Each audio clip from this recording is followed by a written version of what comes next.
The following episode of Money Talk is brought to you through the kind courtesy of Grand Belizean Estates. Get the facts about investing at grandbelizeanestates.com.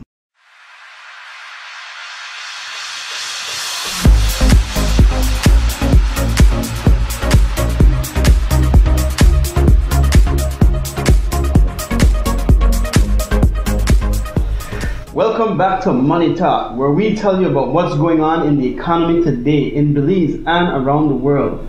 Now guys, in this edition we're going to be talking about the 3 most dangerous reasons why saving can leave you broke. Yes. Isn't that ironic? The savings can leave you broke. I mean, this is something I'm sure that anybody and everybody would want to really look at and think, right, and listen to. I think it's something very interesting. And definitely, I think we're going to leave people with their eyes open wider and their jaw dropped to the ground by the time we're finished with this topic today. And to first start off, let me introduce ourselves once again. My name is Thomas Gongora. To my left, I have Teresita Valdez, and across the table, we have Francisco Alvarado. So welcome everybody, and let's get started. Well, the first topic that I'd like to cover is the bank charges. We did a little bit of research and we found out that the bank charges that exist out there are actually quite amazing.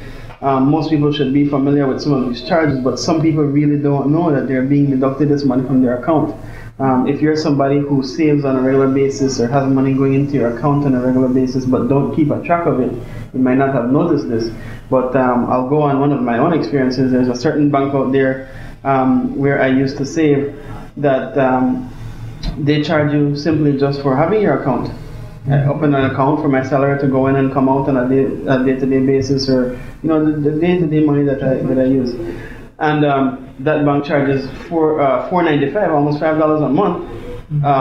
If you add it up for the year, you're paying them $60 to hold your money. Yes. And they get to use your money. So they're charging you to use your money. Yes. That's amazing, right? Yeah. And then there are other bank charges out there. For example, they have a different account where if you touch it more than once for the month, they charge you $5 for each additional time. Plus, they require that you have a minimum amount in there to gain any interest on the account.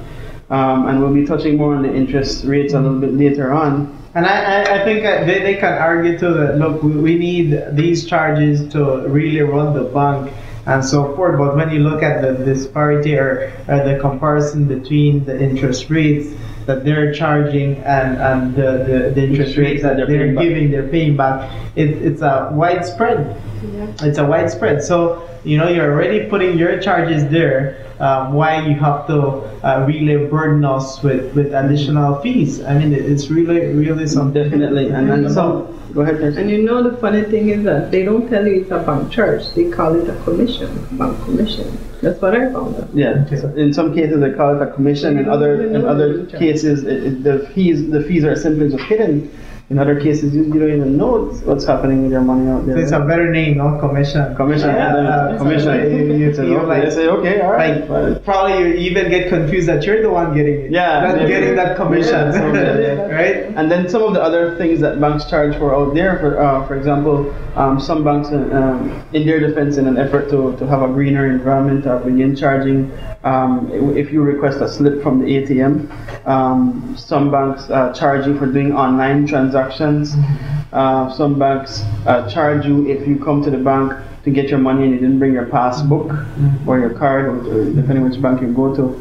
So these charges really do build up at the end of the day or at the end of the year. And if you're not somebody who has a tremendous amount of money in there, you're definitely going to be noticing that you're taking a hit from the bank for having them hold your money. Not only with the bank charges, Thomas, we also have the security part.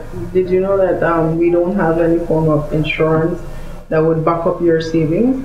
Well, I found out that there is this FDIC, which is the Federal Deposit Insurance Corporation, and that's an insurance corporation that covers up to $100,000 in case a bank goes bankrupt. And this, I found out that they do have this in abroad, and we researched here, and through the central bank we found out that there is no such thing as an FDIC been introduced, and it's been said that there is no plans for it to be introduced here. So even apart from the bank charges, your money is not secured here. So you would be saying, but why would a bank be going bankrupt? It has happened in the U.S. in this year. In the beginning of this year, there was over 68 U.S. banks going bankrupt. And even here in Belize, we had the unit trust, if you can remember. It had to close down and the people had to go back for the money.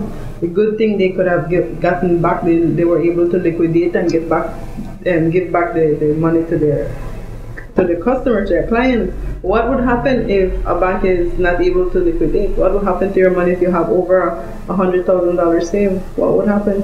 Definitely, and a lot of people do feel like that could never happen in Belize. I know Francisco knows of another instance that may have happened. Would you like to tell us a bit about that? Yeah, definitely. And it's interesting to talk about this. When I did a little bit of research, yes, the central bank does keep a reserve from every dollar that you have. I think right now it's at 30 cents on every dollar as a reserve in any case a thing like this happens. But there's no assurance that it will cover the entire thing. Now again, saying this, we do need banks. We love banks. I think they're necessary. It's just the amount of institutions that we have as well. We need to look at and of course, with a number of bad debts rising, or loans, right? Non-performing loans, they call it. It's very, very. We're at the point that we have to watch what is happening out there, right? And of course, yes, I do. For example, I was listening to somebody saying that in here in San Pedro, there was one credit union that had that problem. They had to close down. Now, I don't know if everybody got their money or not. I really probably in the next that would segment be interesting to we'll find out a little bit more on that, if they did get their out of the savings that they had, right? So and of course we have so we have discussed year one. Yeah, the bank charges. We discussed the security, which was the second reason. And to add to that, before we move on to the next one, I was reading an article where it says that in New York you have this bank that wants to charge people for holding their money. So you won't get any savings at the end of the day, and they will charge you to hold that money. Okay, so you're giving the bank your money and they're charging you. Yes, they will charge you.